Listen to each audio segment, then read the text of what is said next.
अब बात बिहार की।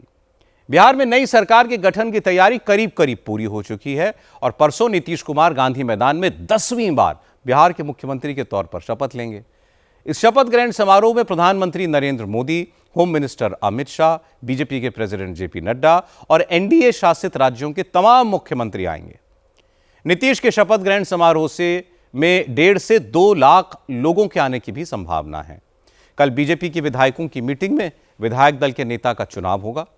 इसके बाद एनडीए के सारे विधायकों की बैठक होगी, जिसमें नीतीश कुमार को नेता चुना जाने की औपचारिकता पूरी कर ली जाएगी। बीजेपी विधायक दल की मीटिंग में यूपी के डिप्टी सीएम केशव प्रसाद मौर्य केंद्रीय पर्यवेक्षक होंगे, जबकि साध्वी निरंजन ज्योति और अंजुम राम मेघवाल सह पर्यवेक्षक के तौर पर शामिल होंगे। इस बीच नई सरकार के स्वरूप को लेकर के भी मंथन शुरू हो गया है। जेडीयू के वर्किंग प्रेसिडेंट संजय झा और लल्लन सिंह ने आज दिल्ली में अमित शाह के साथ करीब 3 घंटे तक मीटिंग की। इस मीटिंग में क्या हुआ, किन किन मुद्दों पर बात हुई, इस पर पूरी डिटेल जानने के लिए चलते हैं इंडिया टीवी के पॉलिटिकल एडिटर देवेंद्र पराशर के पास। जी देवेंद्र। और सर, सबसे पहले शपथ ग्रहण समारोह के शुभ मुहूर्त की बात कर रहे हैं, जो कि मांगा गया था एनडीए के नेताओं द्वारा अपने ज्योतिष से। तो वो जो समय दिया गया है परसों 11 बजे से लेके 11:50 तक, यानी कि उस 50 मिनट का शुभ मुहूर्त है, जिसमें नीतीश कुमार अपने मंत्रिमंडल के सहयोगियों के साथ शपथ लेंगे। और जैसा कि आपने बताया कि तकरीबन 2 लाख तक लोगों का वहाँ पे जमावड़ा होगा। जाहिर तौर पे एनडीए के नेता इसे बहुत भव्य बनाना चाहते हैं। प्रधानमंत्री नरेंद्र मोदी मौजूद रहेंगे, अमित शाह, जेपी नड्डा, उनके साथ कई एनडीए शासित राज्यों के मुख्यमंत्री वहाँ पर मौजूद रहेंगे।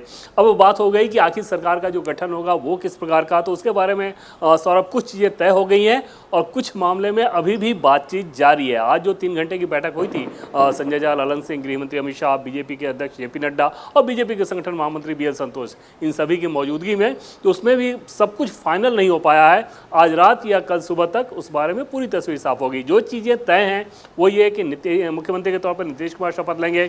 2 डिप्टी सीएम बीजेपी से होंगे। बीजेपी के अलावा किसी और का कोई डिप्टी सीएम नहीं होगा, यानी कि एलजेपी का नहीं होगा। एलजेपी, हम और कुशवाहा, इन तीनों के अभी एक एक मंत्री शपथ लेंगे। आगे एलजेपी के लिए एक और सीट रखी जाएगी, यानी कि एलजेपी के हिस्से में 2 मंत्री पद आएंगे और बाकी दोनों के लिए, जीतन राम मांझी और कुशवाहा के लिए एक एक। बीजेपी में अगर डिप्टी सीएम की बात करें तो एक डिप्टी सीएम तय है, सम्राट चौधरी। दूसरे डिप्टी सीएम में विजय सिन्हा और मंगल पांडे, इन दोनों के नाम पर अभी विचार चल रहा है। सोर्सेज के द्वारा भी हमें जानकारी मिली कि अभी भी इन दोनों में से किसे दूसरा डिप्टी सीएम का पद दिया जाएगा वो तय नहीं है।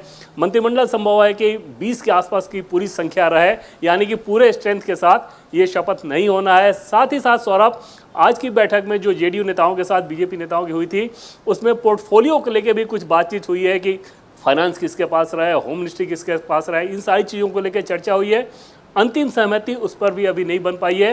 आज देर रात तक उम्मीद की जा रही है कि शायद फाइनल खाका जो है वो पूरी तरह से खींच लिया जाए कि कितने मंत्री बनेंगे और किसके पास कौन सा पोर्टफोलियो होगा। जी सौरभ। देवेंद्र, बहुत शुक्रिया आपका। बड़ी डिटेल में आपने बताया कि कौन कौन मंत्री बन सकता है, कौन उप मुख्यमंत्री बन सकता है।